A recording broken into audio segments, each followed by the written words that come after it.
Hey, fifth hour. Gonna start today's video here by actually going over something that I think will help with today's worksheet. There's no notes today, as maybe you saw on the post for today, but all it is a video that's gonna help you with tonight's assignment. The assignment's on Vertex form, as maybe you saw from the post, and realize this is something I've actually never covered with my fifth hours before, but I think this class is ready. And I also think it's kind of a good 2-day topic. I think it'll work kind of nice here for just Thursday and Friday of this week, and this first week of distance learning. Just know that also it's a topic I haven't covered in the past. I would not put anything of a quiz on Vertex form. So again, it's going to be kind of a 2-day unit. I know it's something you're going to see in the future, though, so I think it's a good time. Let's introduce it. We've been working on parabolas. We're working on graphing them, and I think you guys are ready to handle this and take it on. So we're just going to take 2 days to cover vertex form of a parabola. But again, realize we're not going to, it won't be on the quiz or anything. Next Monday, we'll start a different topic, and that'll kind of get back into stuff that we usually do, assess on and all that. But I know you will see this again in high school in either geometry or algebra 2, pre-calc, vertex form. So I'm going to take 2 days and talk about that. And I think today's assignment does a pretty good job, but let me help you with the worksheet since it's the first time I've ever given it. But first, you may notice actually I've got something else up here on my slides. And again, you don't necessarily have to be taking notes with this if you don't want to. But I've got something up here that may look kind of familiar from the class. It's point slope form, and you may wonder, well, why in the world, Kate, are you losing your marbles? What does point slope form have anything to do with this new form that we're talking about, vertex form? And I'm going to try to show you that it does actually relate. Maybe remember back from either last year in 7th grade or this year in 8th grade when we talked about point slope form. This is for a linear equation, right? A straight line graph, but it's a form we don't use a lot. But you are going to start to see it a lot as you go into higher level mathematics. Things that happen like point slope form. Where remember, it's kind of a goofy form. It's not actually slope intercept. There is a y over here on the left side, but then it's y minus 1, which is like a y coordinate. And then x minus 1 here, which x1 is going to be an x coordinate. And we get it from a point that this line goes through, okay? So just for example, again, you don't have to be taking notes, just kind of follow along with me here, and I'll try to show how it ties in today and tomorrow, Thursday and Friday. And I think you'll start to see as we go through.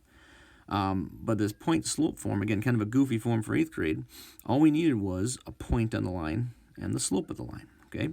Now let's do a few problems just to kind of jog your memory and show how it fits together. The slope still went back in a familiar spot here. Here's the form. It's m, right? So that's our slope. In this case, the slope is 4. And then we took this point, 8, 1, and the 8 is the x coordinate and goes in for x1, and the 1 is the y coordinate, goes in for y1. And so this equation was going to start to look something like this. Y minus 1 equals 4 times x minus 8. And again, it was just it looked like a goofy, unfinished form. But notice what happened, just a few important things, is the point was 8, 1, like positive 8, positive 1. Remember, this form, this is the way it looks. It wants to be subtraction. So in the form, if it's positive 8, it actually looks like x minus 8. And same thing over here, this y minus 1. Let me talk about that for a second, too. Again, same idea. It's positive 1, but since the formula wants to be subtraction, it looks like y minus 1, okay? I'm going to do something here that we didn't do when we did point slope form, but we'll tie into today, okay? So just kind of bear with me. If I took let's say I was going to solve this for y, like slope-intercept form, and I added 1 to the other side, okay? I'm just going to move down here where I got some space, you guys. Y equals 4 times x minus 8, and then I have this plus 1 out here, okay? This actually is pretty close to what you're going to talk about today, vertex form. The only difference is that we're talking about a quadratic, and a quadratic has some kind of squared in x squared, right?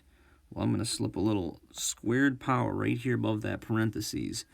We've seen that. We've seen parentheses squared, right? Just remember that if I had x minus 8 squared, that really means x minus 8 times another x minus 8, okay? And I could FOIL that out and stuff if I need to, but this actually is vertex form, as you're going to find out, or it's an equation that's set up in vertex form.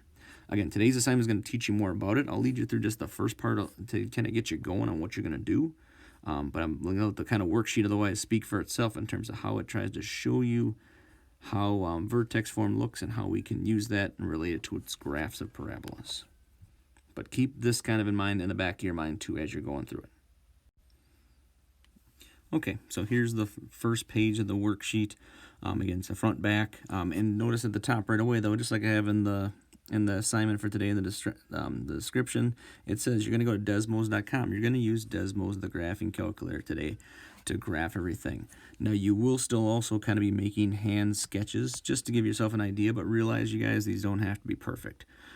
Mainly just keep an eye on, as it'll say in this worksheet a lot, keep an eye on where the vertex is, maybe the y-intercepts, but when you make sketches on here, the hand ones, they don't have to be perfect, but just keep an eye on where certain points are. It's just to give you a little visual with what you're doing. And yes, I still want you to make them, but Desmos will be your big tool today, so make sure you're using Desmos, okay?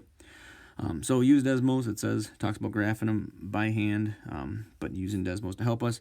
Number 2 says graph the 3 equations, and you can see I've already done that. Here are those 3 equations that they have above, and I've got pictures of them there. And let me see if I can kind of click on this and maybe just mute a couple of them, because again, sometimes it helps to mute a couple so I can actually concentrate on just certain ones. So it says graph these equations. So again, you're going to graph like that first one, y equals 3x squared plus 5x minus 1. That's standard form, right? That's what we just tested on and did your assessment on. And again, main thing, you can take a look at where that is and check out the vertex. Remember, you can click on some of these points here. And this one isn't necessarily a nice one, but there's the vertex, negative 0.833 and a little bit low, negative 3. Keep an eye where the y-intercept is. The vertex in general though will be important today, so just always keep an eye on that when you're graphing these on Desmos. Okay, and it'll mention that too. But then again, when you go to make a hand sketch, okay, it doesn't have to be the most perfect thing. Okay, so it's negative a little bit around 1, down by 3. The y-intercept I think we said was positive 1.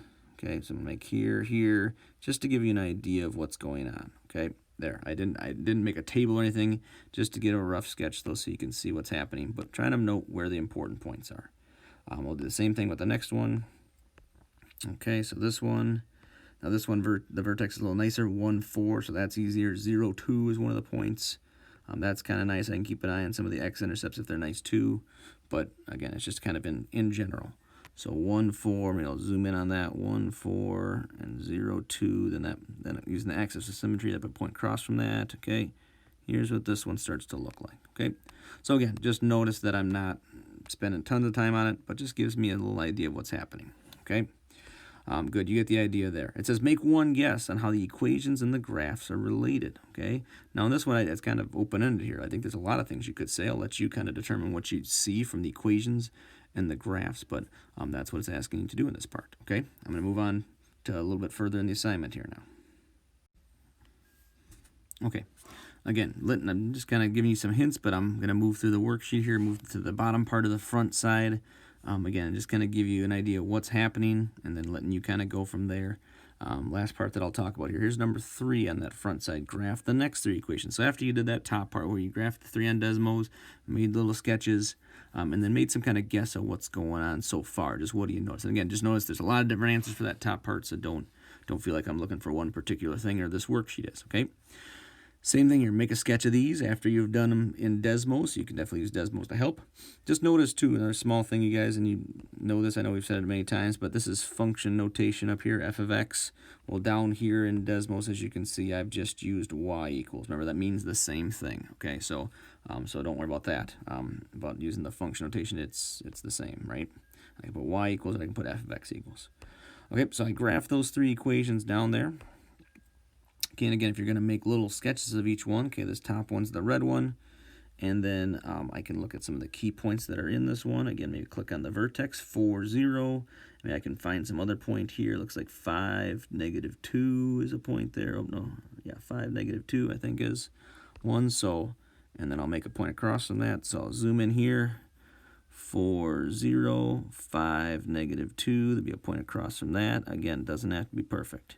Label those points if you like, if you think that might help you, okay, or if you're looking at Desmos kind of with that. I don't know why on here it disappeared for me. I don't know why I did that, but I'll draw it one more time, okay?